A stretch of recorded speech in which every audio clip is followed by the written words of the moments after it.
algo tienen idea probable de antimicóticos. Ya llevaron bacteriología, estoy seguro que tienen idea de antimicrobianos. Ya llevaron virología, estoy seguro que tienen idea de antivirales, aunque pues, no se los vayan a saber todos, ni mucho menos, para eso es esta clase. Ya llevaron parasitología y también tienen idea de desparasitantes, pero no han llevado nada con referencia a desinflamatorios, por eso decidí meterlo en primera instancia como tema. ¿Y por qué? Aquí no me dejó ponerla, por supuesto tenía que copiar un cuadro de texto, pero tenía que poner la letra S en minúscula. ¿Por qué la tengo que poner en minúscula? Porque las siglas de AINES es antiinflamatorios no esteroidales. La S es simple y sencillamente para plural. Bien, ese es el tema, antiinflamatorios no esteroidales. ¿Y por qué le llamamos antiinflamatorios no esteroidales? Porque debemos de saber de dónde vienen los esteroidales para decir que estos son no esteroidales. Ustedes ya saben la clasificación de los lípidos. Decimos que los lípidos tienen 3 grandes clasificaciones. ¿Cuáles son? A ver, ¿quién me dice cuáles son la clasificación de los lípidos? Esa la saben ustedes. Simples, compuestos o complejos e isoprenoides. Vamos bien aquí. En los simples tenemos, por ejemplo, ceras, tenemos ácidos grasos, y en los ácidos grasos tenemos saturados, tenemos insaturados. Y bueno, para no seguirle, este no me interesa mucho. En los compuestos tenemos un montón de moléculas como aquellas que son lipoproteínas, recuerden, estos son compuestos, fosfolípidos,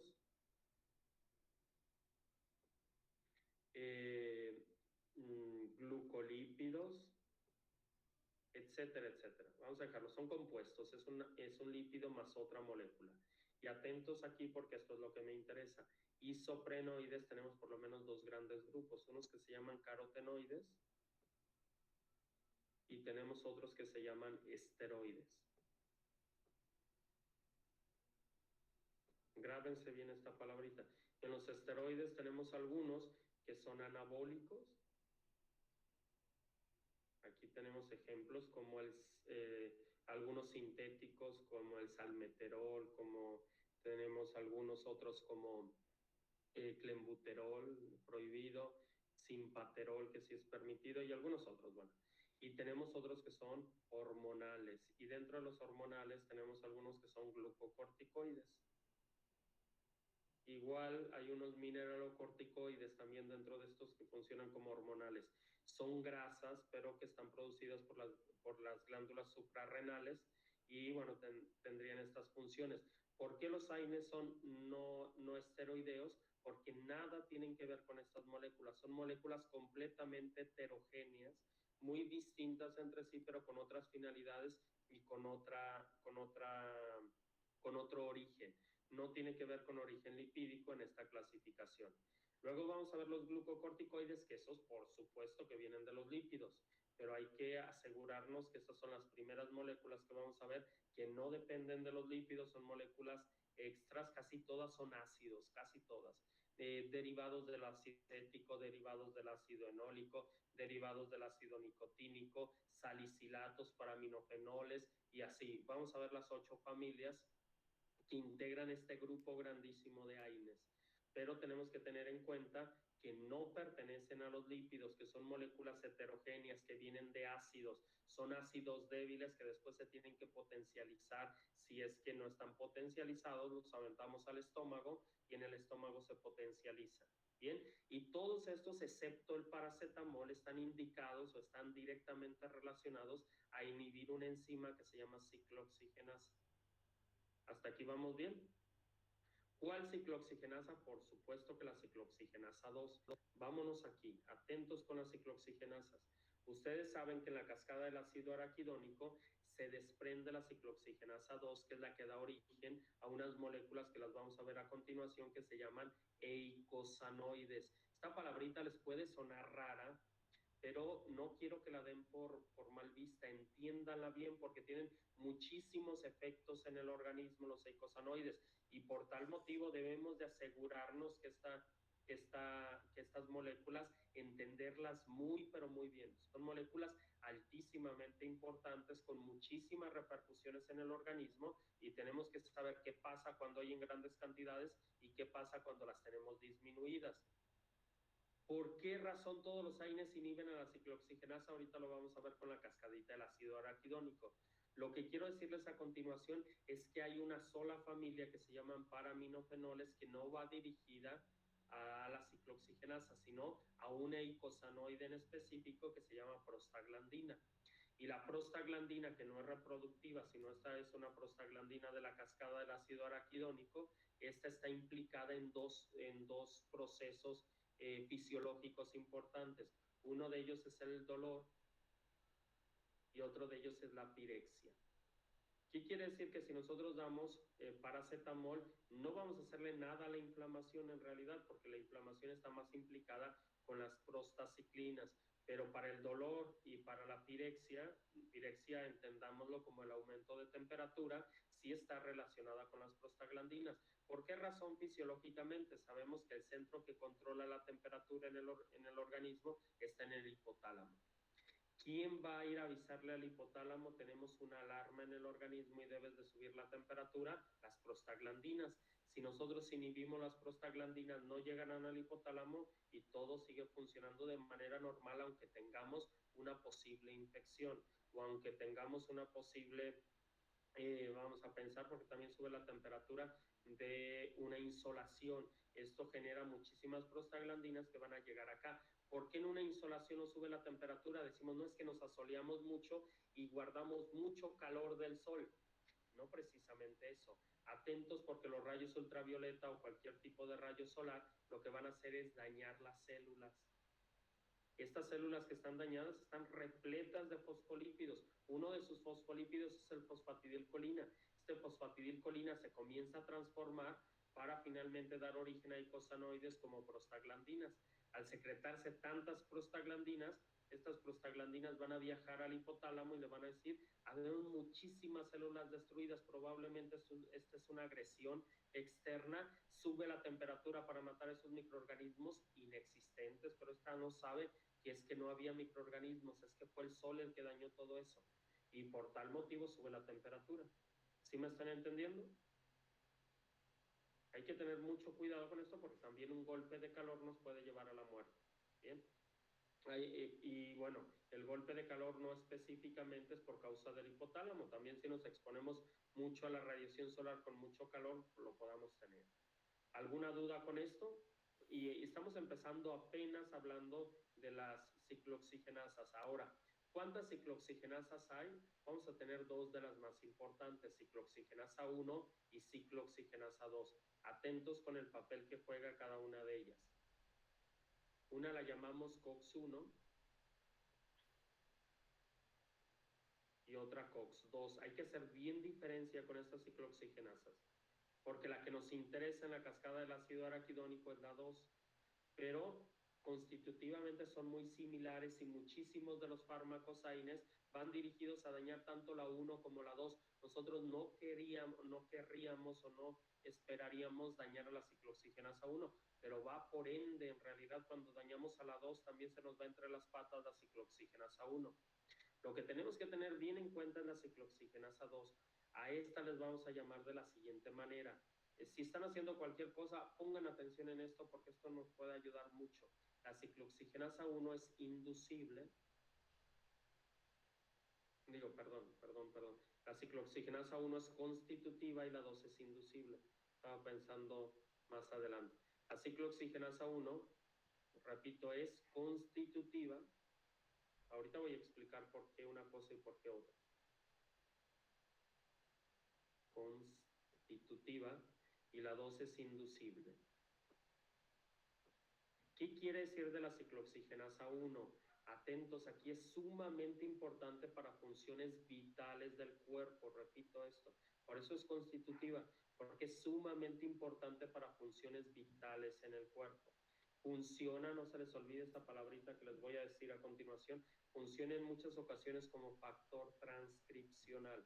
Atentos aquí, una de las funciones más importantes es que se produzca una proteína indispensable en el moco que se llama mucina. Y bueno, no es que yo les les venga a sacar el hilo negro de ningún lado en cuestiones de conocimientos, pero para todos es conocido que el moco contiene ciertos componentes. Entre esos componentes podríamos decir que aproximadamente un 80 y tantos por ciento, vamos a ponerle probablemente un 85% del moco podría ser agua. ¿Sí? Para nadie es desconocido que el moco tiene muchísima agua.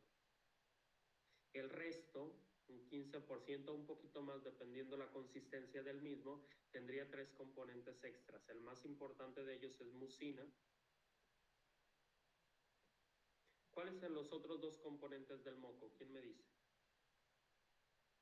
A ver, ¿quién me dice cuáles son los otros 2 componentes del moco? Estamos hablando de la ciclooxigenasa 1.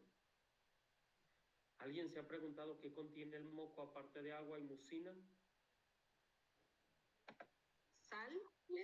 Por supuesto, iones. Vamos a ponerle iones. Alguien diría, pero saben salados, algo saber, alguna vez comió mocos, yo creo, ¿verdad? A ver, iones, esto quiere decir que contiene tanto sodio, tanto potasio, calcio, tiene muchos iones, ¿eh? Esa es una parte, muy poquito de porcentaje, por supuesto, pero les falta un componente importante que también es blanco molecular de algunos fármacos, por eso quiero que me lo digan. Incluso algunas bacterias y algunos virus van directitos contra ese componente del moco, porque no les interesa que el moco esté ahí. Entre más haya moco, menos pueden penetrar a los alveolos. Entonces, quieren deshacerse del moco para poder penetrar bacterias y virus. Por ejemplo, los ortomixovirus, ya sabemos que son todos los virus de la influenza, diría el Baester Gordillo influencia. Bueno, estos virus de la influenza, todos ellos tienen un complejo enzimático mayor que se le llama neuraminidasa, y esa neuraminidasa rompe a este componente que se le llama ácido ciálico. No se les vaya. Importante. ¿Por qué? Porque nosotros también tenemos expectorantes en el mercado, por ejemplo el Ambroxol y por ejemplo algunos de la misma familia, que van dirigidos, incluso les llamamos mucolíticos, porque el ácido ciálico, y es con ese, este ácido ciálico es el que les da como el agarre, como la compostura al moco. Alguna vez yo les puse este ejemplito tal vez asqueroso, pero cabe la necesidad para tratar de explicar esto. ¿Han visto estos niños que andan con algún problema respiratorio y que tienen el moco, pero directamente saliéndosele de la nariz, y que está como para arriba y para abajo el moco, para arriba y para abajo, y nunca se cae el moco? ¿Quién le da esa elasticidad al moco para que ahí se la pase pegado a la fosa nasal y no se caiga? Bueno, en realidad quien le da esa elasticidad es el ácido ciálico. Cuando nosotros descomponemos el ácido ciálico, el moco se licúa, el moco se rompe y el moco se tira. Entonces el ácido ciálico es un componente muy, muy importante del moco, que hay una enzima que lo destruye. La enzima se llama neuraminidasa. Y la neuraminidasa está presente en muchísimas bacterias y en muchísimos virus, normalmente que poseen capacidad de penetrar el sistema respiratorio. Estos, al quitar el ácido ciálico, licúan el moco y lo pasan ahí. Bueno, yo lo que quiero hablar aquí no es específicamente del ácido ciálico, sino de la proteína del moco que se llama mucina. ¿Cómo se crea la mucina? Todos atentos porque vamos a ver a continuación esto. Nosotros vamos a pensar que tenemos la mucosa gástrica o la mucosa intestinal, y esa mucosa intestinal tiene que tener un grueso del moco. ¿Para qué queremos tener moco en la mucosa intestinal? Para protegernos de todas las agresiones que están llegando, desde bacterias, irritantes y más. Entre más gruesa sea la capa de moco, más protegidos estamos. ¿Les queda claro? ¿Quién produce el moco? Unas células epiteliales llamadas ¿cómo? Caliciforme. Exactamente. Se llaman caliciformes porque aquellos que son muy religiosos sabrán que cuando van a la iglesia o cuando hemos ido a la iglesia, el sacerdote cuando oficia tiene, pues, entre todo su arsenal de herramientas que tiene ahí en la Eucaristía o esto, va a tener algo que se llama cáliz y tiene como esta forma. Entonces se encontraron unas células como con esa característica y le pusieron que tiene forma de cáliz, y a final de cuentas le llamaron caliciformes. ¿Qué hacen las células caliciformes? Producir mucina. Entre más mucina se produzca, más cantidad de moco vamos a tener, porque la mucina es un componente estricto de la cantidad de moco. Con menos mucina, menos grosor de moco. Con más mucina, más grosor de moco. ¿Quién se encarga de esto? La célula caliciforme, sin ningún problema. Ahora, ¿qué va a pasar? ¿Cómo hace la célula caliciforme para darse cuenta que se le está acabando la mucina y se está reduciendo la cantidad de moco? Pues a través de una señalización, y esto ya lo conocen muy bien ustedes. La célula caliciforme, aunque tiene forma de cáliz, la voy a hacer redondita. Tiene un receptor tirosinquinasa en la superficie. Aquí se le va a dar indicativo de que se está acabando la mucina. Cuando se empieza a acabar la mucina, llega un ligando al receptor y luego llega otro ligando al receptor. ¿Se acuerdan que se dimeriza? Y una vez dimerizado, se fosforilan los dominios intracelulares. Y una vez que se fosforilan los dominios intracelulares, se viene una cascada de señalización. ¿A dónde creen que desemboca esa cascada de señalización? A un factor transcripcional que se llama COX-1. ¿Ya les sonó? Aquí la tenemos. Esta COX-1, ¿qué va a hacer? Va a entrar al núcleo y va a buscar el gen de la mucina. La mucina es una proteína y como proteína tiene que venir del material genético. Se le va a pegar al gen de la mucina y una vez que se le pega al gen de la mucina encaja muy bien la ciclooxigenasa 1, lo acetila, lo transcribe, sale la mucina, se traduce, se crea la proteína, se madura la proteína y entonces esa proteína que es mucina se va a ir a crecer la capa de moco, siempre y cuando se le esté dando idea de que falta moco. ¿Qué va a pasar cuando nosotros damos un AINE con algunos tan agresivos como el naproxeno? Tengan mucho cuidado porque el naproxeno es de los peorcitos para dañar la ciclooxigenasa 1. ¿Qué va a hacer el naproxeno? Pues inhibe este factor transcripcional. Normalmente el factor transcripcional estaba en el citoplasma agarrado de una chaperona. Esta chaperona va a tener mantenido a la ciclooxigenasa 1 mientras llega la proteína anterior a la ciclooxigenasa 1 para liberarlo. Pues aquí nunca se va a liberar porque aquí se le pega parte de la fijación natural que ella tiene. Los AINES inhiben a esta enzima para que no se pueda zafar. La dañan, por así decirlo. No tiene la posibilidad de zafarse de la chaperona y mucho menos la posibilidad de penetrar al núcleo. Una vez que esté inhibida la ciclooxigenasa 1, no se acetila el gen de la mucina. Al no acetilarse no se transcribe y al no transcribirse no se traduce. Al no traducirse no se madura y no tenemos proteína a final de cuentas. Como no hay proteína, esta capa se va adelgazando, se va adelgazando, se va adelgazando hasta quedar una capa insignificante. Cuando los ácidos gástricos y la misma bilirrubina que está cayendo de la vesícula, llegan al epitelio, pues lo van a dañar. ¿Por qué lo van a dañar? Porque no tenemos con qué protegernos, porque no tenemos moco. Y ese moco es muy importante para la protección y esto es una posibilidad nada más de la ciclooxigenasa 1. Además, la ciclooxigenasa 1 también colabora con desencadenar ciertas ciclinas para reemplazamiento celular. Imagínense que sea este el problema y que tenemos el epitelio dañado, que aquí hay una úlcera gástrica dañada, por supuesto, hasta la matriz del epitelio y que se tienen que dividir las células adyacentes para tratar de lidiar con esta úlcera y, bueno, tapar el hoyo que se está generando ahí por los ácidos que dañaron esto. Si no fuera suficiente con que no produce moco, la ciclooxigenasa 1 está directamente implicada en abrir ciclinas, en encender ciclinas para que estas ciclinas también se transcriban y estas ciclinas den el aviso a esta célula que se tenga que replicar y que tenga que rellenar ese hueco. Pues si la ciclooxigenasa 1 está inhibida, tampoco se crean ciclinas y la mitosis se detiene. Esta úlcera permanece viable. Esto nos puede conducir a la muerte. ¿Cuándo se libera la ciclooxigenasa 1? Cuando dejamos de dar AINES.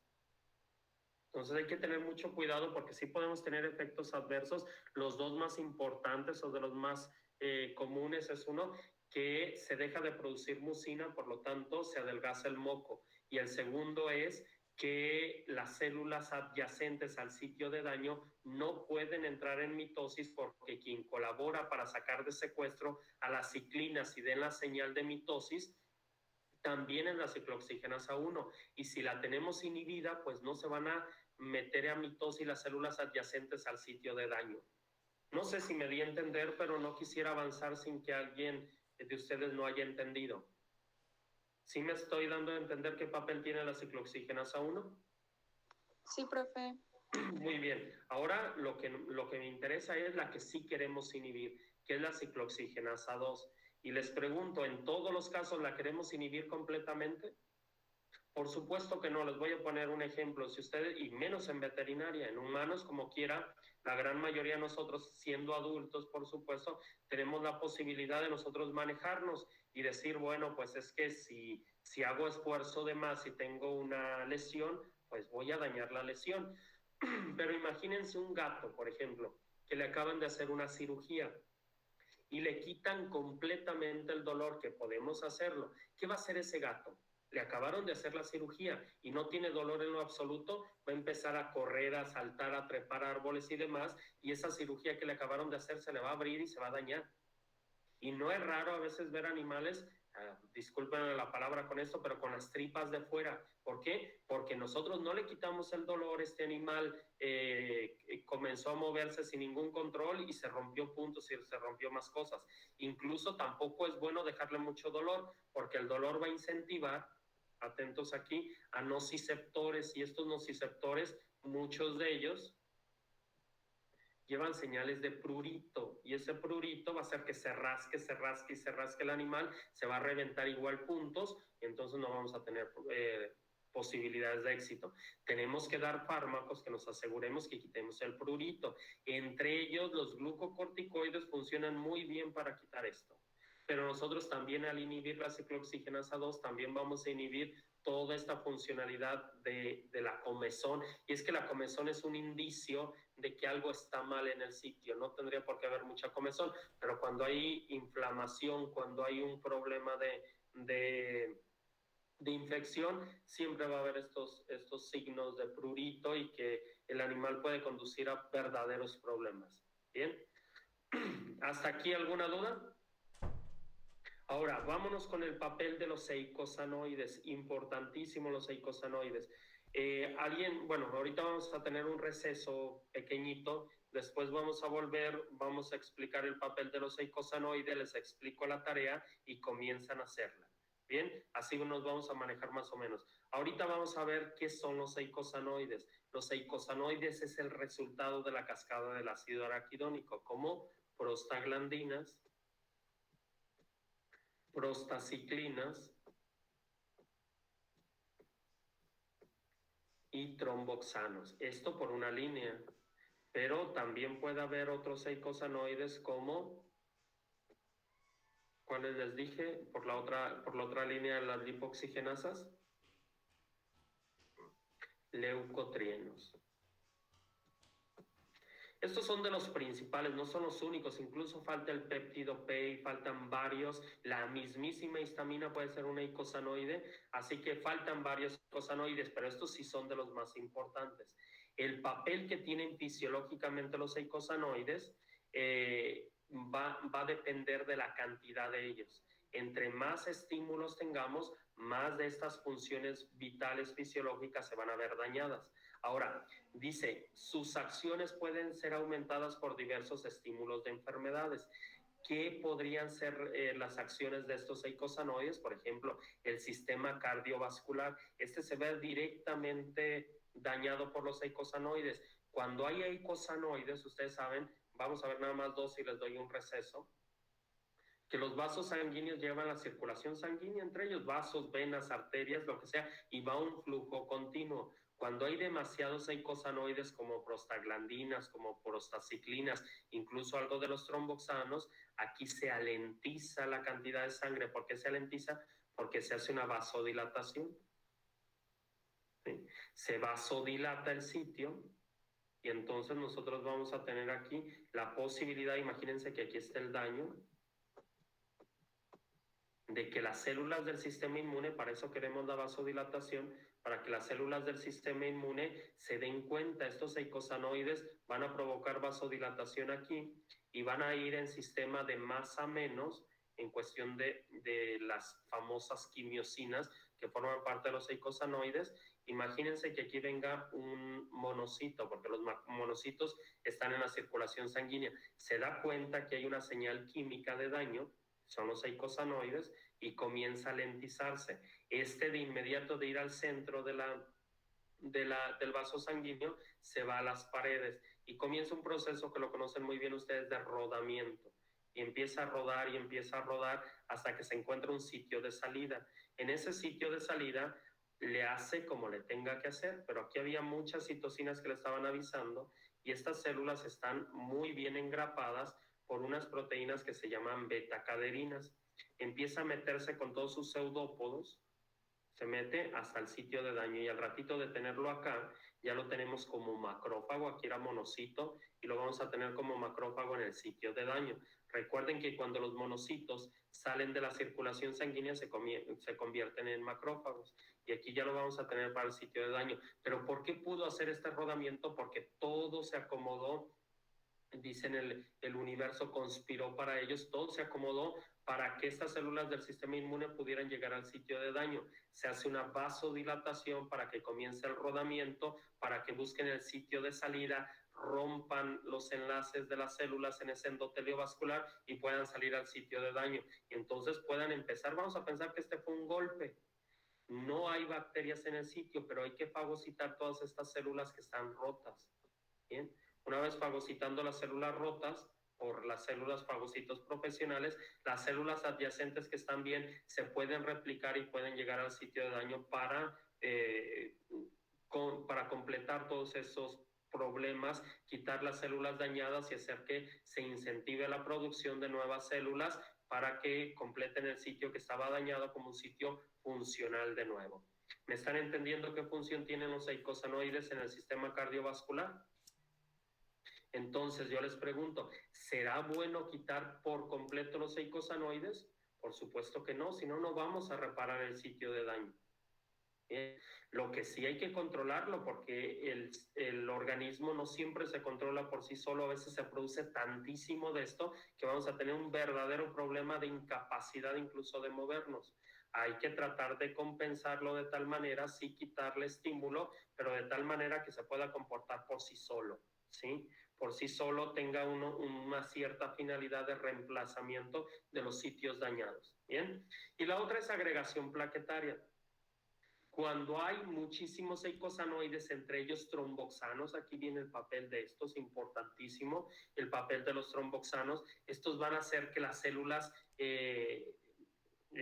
plaquetas o células sanguíneas con el nombre de plaquetas empiecen a entrar en expansión clonal. ¿Qué quiere decir eso? Que las células que ya estaban como promotoras de las plaquetas haya más y más, porque aquí se le está dando el estímulo con tantos tromboxanos que hay un sitio de daño y que hay que repararlo. Por lo tanto, salen muchísimas plaquetas a circulación sanguínea, aunque a veces no se necesiten tantas. Y al tener tantas plaquetas, es probable que entre ellas tengan tropismo y vayan a crear coágulos. Esto puede ser muy nocivo.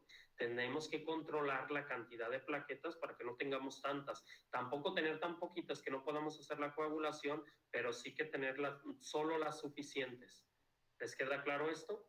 Y ahora, ¿por qué razón esto se les da a pacientes obesos o con grasas de alta densidad circulando? Porque súmenle el poder adhesivo de las plaquetas más el poder adhesivo de las grasas. Este coágulo, de ser de este tamaño, se puede convertir en un coágulo de este tamaño y puede tapar cualquier vaso, cualquier arteria, incluso arterias se pueden tapar con coágulos.